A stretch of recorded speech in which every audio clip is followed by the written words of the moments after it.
Before I tell you what happened, you need to prepare yourself because the moment my daughter-in-law slapped me across the face and demanded the keys to the very house I built with my own hands was the moment I understood a horrifying truth about human psychology, that the people you open your doors to can be the same people who push you out of them. And before this story begins, I want you to stay until the end, subscribe, and share this with someone who needs to understand how emotional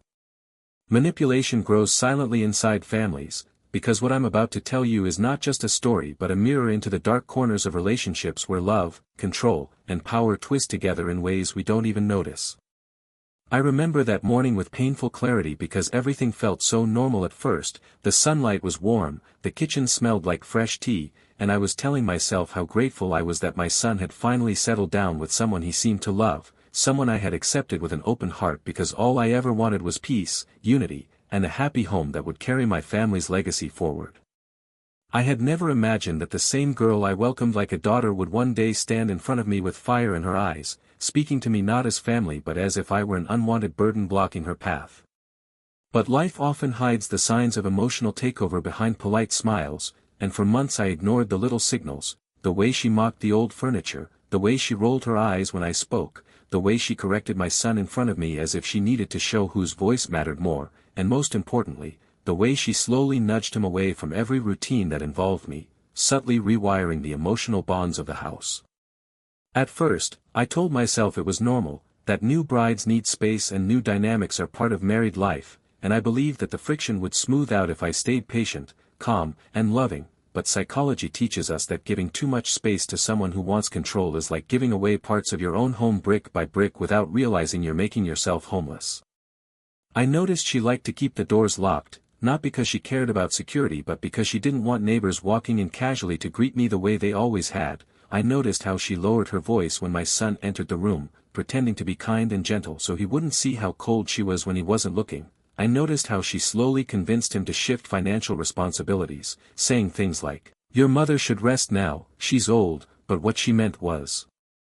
"Your mother should step aside so I can control everything," and although I felt it deeply, I kept quiet because parents often silence their pain in fear of breaking their children's hearts. But psychology doesn't bend to silence, it reveals itself through patterns, and her patterns were becoming too clear. She wanted control, not of the family, but of the house, the authority, the power, and the resources that came with it, and the house keys represented all of that. What I didn't know was that she had been talking to my son for weeks, feeding him the idea that he needed independence, disguising manipulation as maturity, and convincing him that I was holding him back from a modern life. She was creating a psychological triangle where she appeared as the savior and I as the obstacle. When someone wants control, the first thing they try to do is isolate the target, and that's exactly what she did. She made sure my son was emotionally dependent on her approval by questioning his decisions, then suddenly praising him when he obeyed her, conditioning him like a pendulum swinging between guilt and reward. Slowly, he began avoiding conversations with me, coming home late, and agreeing with her even when he knew she was wrong.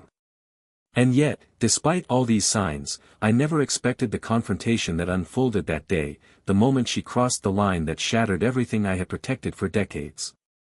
It was after lunch, the air was quiet, and I was about to water the plants when she stormed into the living room with an expression that told me she had already rehearsed the scene in her mind. She didn't greet me, she didn't sit down, she didn't soften her voice, she simply said, "Give me the house keys, now," as if she were speaking to a servant, not a mother-in-law who had treated her with nothing but respect. I froze for a moment, not because of fear but because of disbelief. I asked her why she needed the keys, and instead of answering, she stepped closer with a look of pure entitlement, as if the house already belonged to her and I was merely delaying her access to what she believed was rightfully hers. When I told her calmly that the keys were with me because I handled the household responsibilities, as I always had, she suddenly snapped, raising her voice and accusing me of controlling her marriage, her freedom, her life, spinning lies so confidently that for a moment I wondered how long she had been practicing them. And then, before I could even speak, she lifted her hand and slapped me hard across the face, a slap so loud that it echoed through the room and through every memory I had of welcoming her into my family. It wasn't just physical pain, it was psychological destruction, a moment that rips apart years of trust, love, and motherhood within seconds. She looked right at me and repeated the demand, "Give me the keys." This is my house now. In that moment, I realized she didn't slap me out of anger, she slapped me to establish dominance, to break the last emotional barrier, to show that she had won the psychological battle she had been planning all along. And as I stood there, holding my cheek, feeling the sting spreading through my skin, I felt the deeper sting of betrayal spreading through my heart.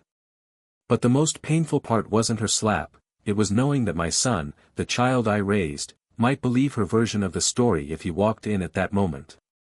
That's when I understood that this wasn't just a family dispute, this was a psychological invasion, a battle for emotional territory, and I was standing alone on the front line.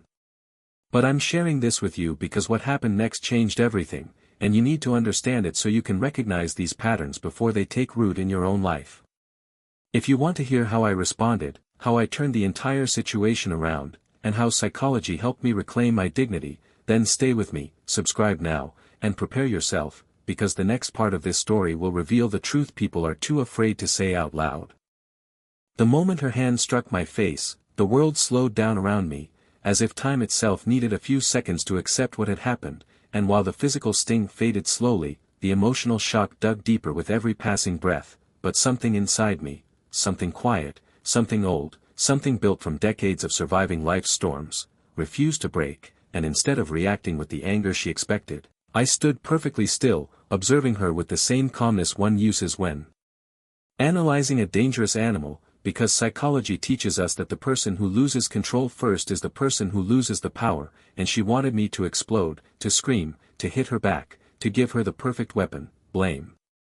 She stood there breathing heavily, her chest rising and falling as if she had done something heroic, not cruel, and in her eyes I could see the twisted sense of entitlement that grows when a person believes they've won a battle before it even begins, and that's when I realized this wasn't just a moment of anger, this was a carefully crafted climax of weeks of manipulation, a moment she had been building toward, step by step, pushing boundaries slowly until she reached the edge where she believed I would snap. But when I didn't react, her confidence flickered, just for a second, as if she wasn't prepared for silence, because silence is the mirror that shows a manipulator their own ugliness, and she stepped back slightly, trying to regain the dominance she felt slipping from her fingers. With a slow breath, I told her that slapping me was not a demand for keys, it was a demand for control, and she flinched, not from guilt but from the fear that I could see through her. She tried to argue, tried to twist the narrative, saying I had disrespected her, that I had restricted her freedom, that I treated her like a guest and not a daughter-in-law, and as she spoke, her voice wavered between false tears and forced confidence, the classic blend of emotional manipulation used by people who rely on drama to win arguments, because they know that loud lies often overshadow quiet truths. I watched her closely, noticing how she shifted her weight from one foot to the other, how her eyes darted toward the door, hoping my son would walk in and see just the part of the scene that would paint her as the victim, because manipulators thrive on partial stories, they don't need the full truth, just the right moment to perform. I gently asked her why she wanted the house keys so urgently, and her reaction exposed everything. They weren't for safety, or convenience, or respect, they were for control, full control, the kind that allows a person to lock others out both physically and emotionally. She spilled the truth unintentionally, saying she needed the keys because she and my son were planning new changes, changes she hadn't discussed with me but had clearly decided were hers to make.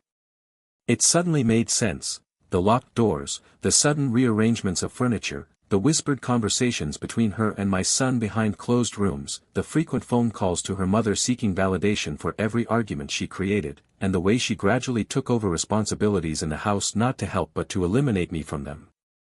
But psychology teaches us something important. The person who seeks power through force is already insecure about their position, and the person who demands respect through aggression is already aware that they haven't earned it.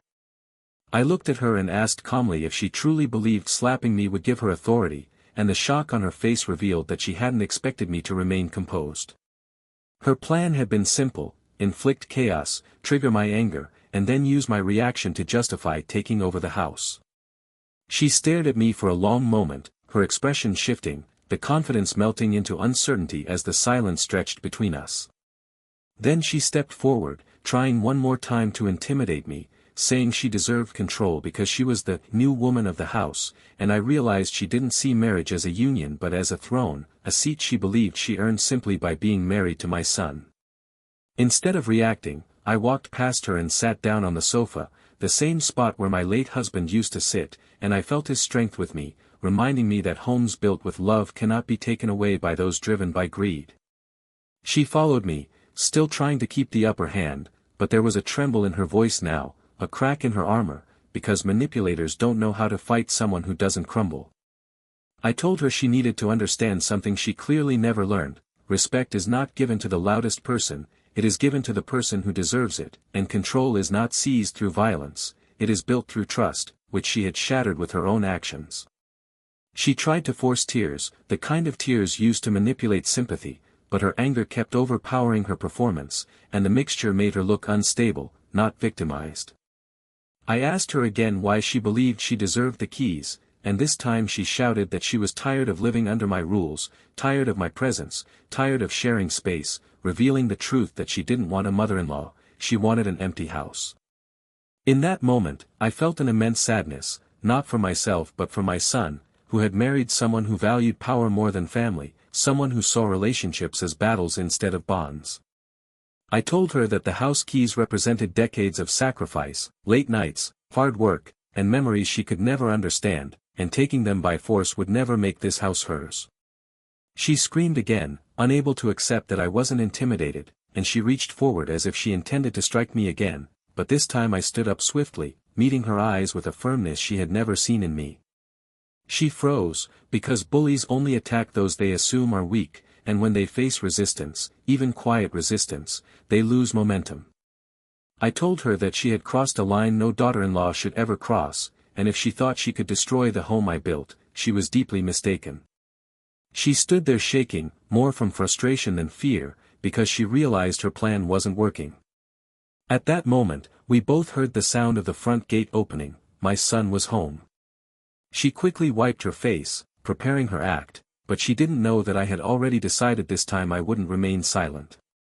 As the door opened and my son stepped inside, confused by the tension, she rushed toward him, pretending to cry, but before she could speak, I said his name firmly, and both of them turned to look at me.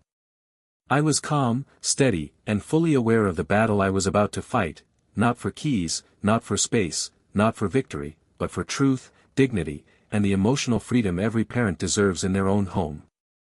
And if you want to know exactly what happened next, how the truth unfolded, and how my son reacted when the full story came to light, then stay with me, subscribe right now, and prepare yourself for the next part, because everything changes from here.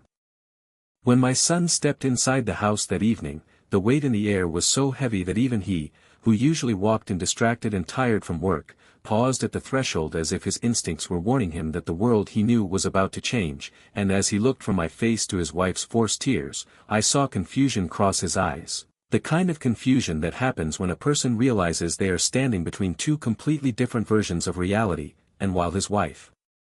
clutched his arm dramatically as though she were the innocent victim of some emotional hurricane, I did not move even a step, because I knew that in moments like these, silence carries more truth than screaming ever could, and I wanted him to see, not hear, not imagine, not guess, but see the contrast between genuine calm and manufactured chaos.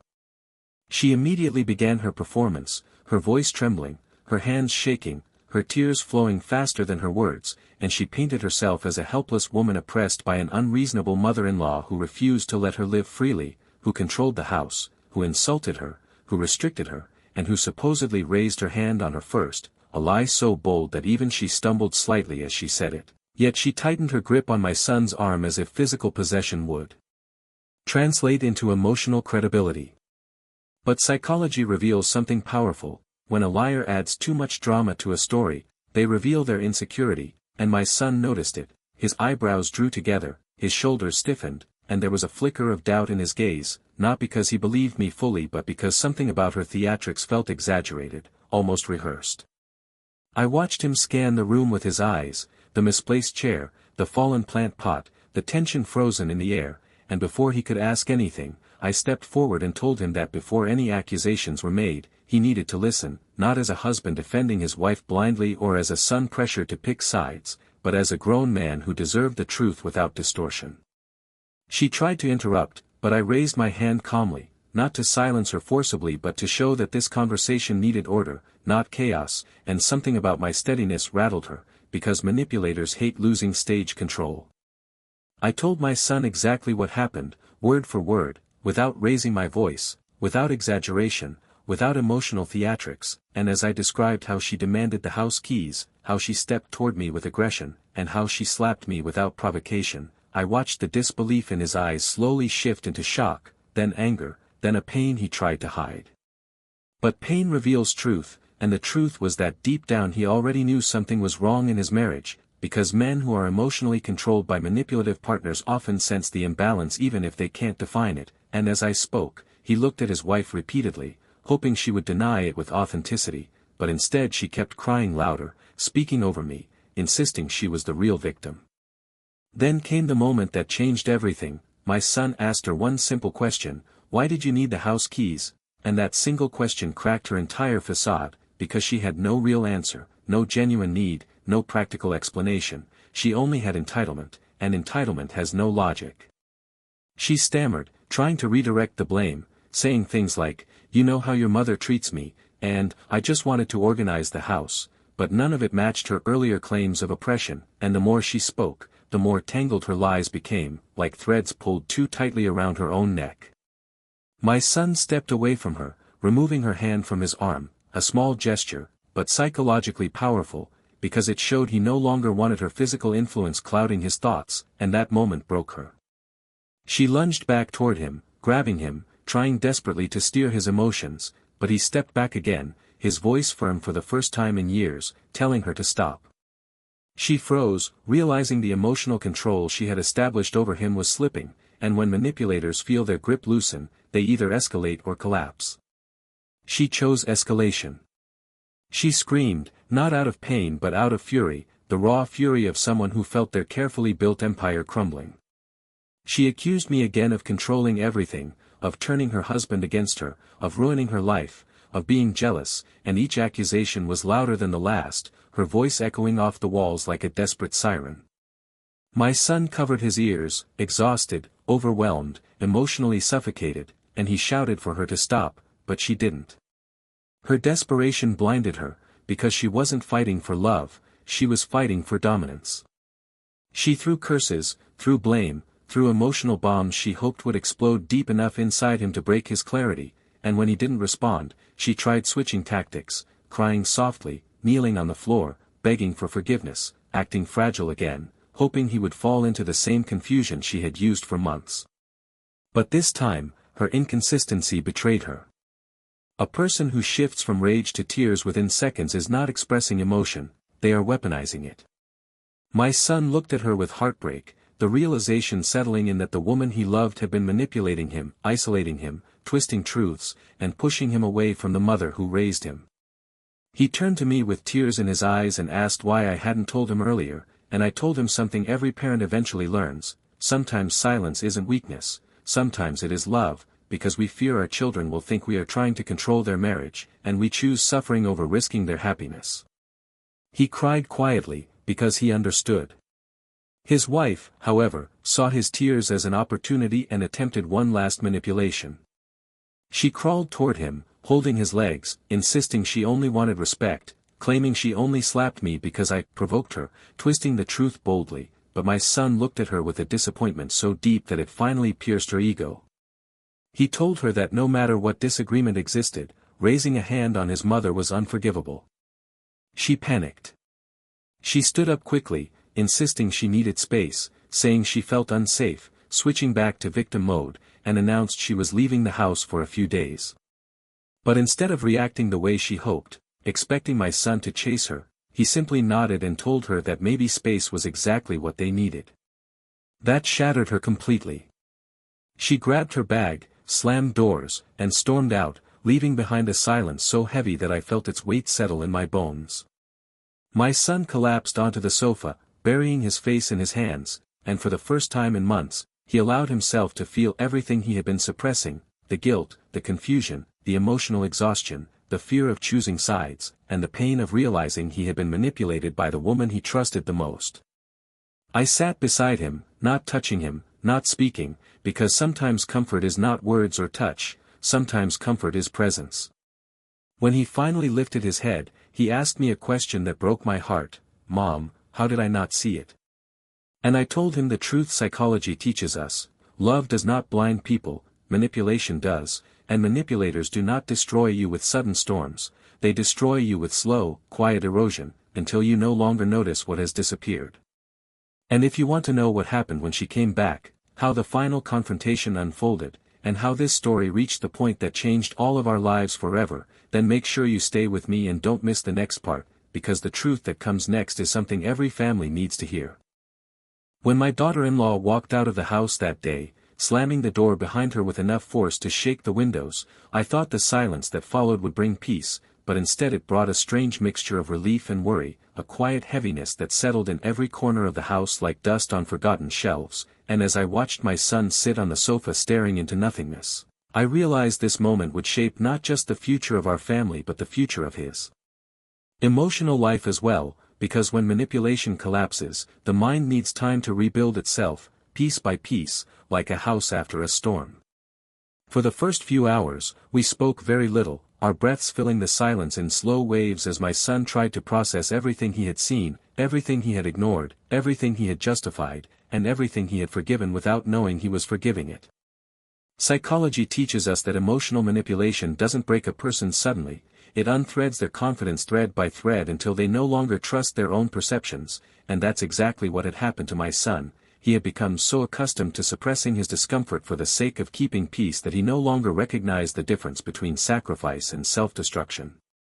As evening turned into night, he asked me whether his wife would return, and I told him she would, because people who rely on control always come back, not out of love but out of fear of losing their power, and somewhere inside him he knew I was right. The next morning, the sun had barely risen when the doorbell rang, and for a moment my heart tightened, unsure of what kind of storm was waiting on the other side, but when I opened the door, it wasn't my daughter-in-law who stood there, it was her mother, a woman I had met only briefly before, always in small polite encounters, but now she stood at my doorstep with the same fire in her eyes that I had seen in her daughter, a fire fueled not by truth but by pride. Without greeting, without courtesy, without even stepping inside, she launched into accusations, insisting that I had mistreated her daughter, that I had humiliated her, that I had interfered in their marriage, and that as a mother-in-law I should have known my place, and for a brief moment I understood exactly where my daughter-in-law had learned her sense of entitlement. My son stepped forward, standing beside me, his jaw tight, his posture firm, and when her mother demanded that he leave me and choose his wife's side, his voice broke its usual softness as he told her he would not tolerate anyone disrespecting his mother in his own home. She wasn't expecting that response. Her expression changed instantly, the boldness in her stance faltering as she realized she had miscalculated the situation, and she attempted to soften her tone, shifting the blame onto me again, suggesting that I had exaggerated the incident, but my son remained steady, telling her that while he understood disagreements happen in every family, he would never accept physical violence against the woman who raised him. Hearing those words brought tears to my eyes, not because he defended me but because I saw the emotional awakening happening inside him, the moment a manipulated person finally sees through the fog, and that moment is more powerful than any explanation or argument. His mother-in-law left angrily, warning that her daughter would not return unless I apologized, but when she said that, I knew the battle wasn't really between us, it was a battle within her own daughter's mind, between her hunger for control and her fear of losing my son. 2 days passed, then 3, and each day my son became more reflective, more aware, more honest with himself, replaying moments from his marriage, recognizing patterns he had previously ignored, the gaslighting, the guilt-tripping, the subtle insults disguised as jokes, the emotional distance she created between us, the constant pressure to prove his love by choosing her over his family, and the belief that he had to walk on eggshells to keep her satisfied. Sometimes he cried quietly, ashamed that he had ever doubted me, but I reminded him that love makes us hopeful, and manipulators take advantage of hope because it is the easiest weakness to exploit. On the 4th evening, just as the sun was sinking behind the rooftops and the house was wrapped in a gentle orange glow, the door opened, and she walked in without knocking, her eyes swollen, her expression blank, her shoulders slumped, not with guilt but with strategy. She didn't greet us, she didn't apologize, she didn't acknowledge what she had done. Instead, she walked straight past me and into the bedroom, as if nothing had happened, as if she expected the world to reset simply because she had returned. My son followed her, closing the door behind him, and for a long time I sat alone in the living room listening to the muffled tension of their conversation, the rise and fall of voices, the pauses heavy with pain, the questions he asked that she refused to answer honestly, and the excuses she twisted into emotional pleas. When he finally emerged nearly an hour later, his eyes were red, not with sadness but with clarity. He sat beside me and told me she had admitted to slapping me but insisted it was just a reaction, that I had pushed her emotionally, that she lost control, that I provoked her, and he realized she wasn't apologizing because she understood her wrongdoing, she was apologizing because she feared losing her influence. He told me he had asked her directly whether she believed she had the right to hit me, and instead of saying no, she said, "Sometimes elders don't understand boundaries," and that sentence revealed everything he needed to know about her mindset. Psychology warns us that people who justify their own violence will eventually escalate it, and that was the moment he understood his marriage could not survive without deep change. She came out of the room eventually, her expression stiff, her pride wounded, and she glanced at me with a mixture of resentment and fear, as if I were the obstacle standing between her and complete control. She sat down across from me, and though she did not apologize sincerely, she attempted a rehearsed speech about wanting peace, wanting respect, wanting a modern marriage, wanting equality, and while her words sounded noble, her tone revealed they were weapons disguised as diplomacy. I listened patiently, and when she finished, I told her calmly that respect could not be demanded with violence, that homes are built on trust, not control, and that marriage thrives only when it nurtures both partners instead of imprisoning one. She avoided my eyes, tapping her foot anxiously, and I knew she wasn't absorbing my words, she was calculating her next move. Days passed, and though she remained in the house, the energy was different now.